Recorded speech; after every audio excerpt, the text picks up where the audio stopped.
নমস্কার বন্ধুরা, আজকে আমি রান্না করব মটন ভিন্ডালু। প্রথমে মাংস ধুয়ে এর মধ্যে একে একে দিয়ে দেব পরিমাণ মতো নুন, হলুদ, সামান্য কাঁচা সর্ষের তেল, আর দিয়ে দেবো আদা রসুন বাটা। এবারে দিয়ে দেবো চা চামচের 1 থেকে 1.5 চামচ ভিনিগার, দিয়ে 30 মিনিটের জন্য ঢাকা দিয়ে রাখবো। এবারে কড়াইতে সামান্য তেল দিয়ে তাতে দিয়ে দেবো দারচিনি, এলাচ, লাল কাঁচা লঙ্কা, 1 চামচ গোটা জিরে, টমেটো কুচি, আর দেবো বেশ খানিক খোসা ছাড়ানো গোটা রসুন। এবারে সমস্ত কিছুকে লাল করে ভেজে তুলে নেব। এদিকে একটা বাটিতে 5 থেকে 6টা শুকনো লঙ্কা ভিজিয়ে রেখেছিলাম 10 মিনিটের জন্য।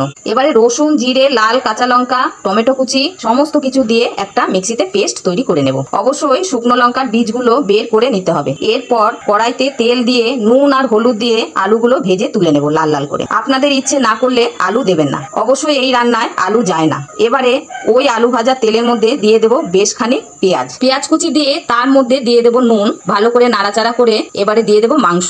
এবারে দিয়ে দেব মিক্সিতে তৈরি করে রাখা পেস্টটা, ভালো করে নাড়াচাড়া করে কষিয়ে দিয়ে দেব ভেজে রাখা আলু। আবারও কষিয়ে নেব কম আঁচে 10 মিনিট। এরপর 10 মিনিট ঢাকা দিয়ে রাখবো।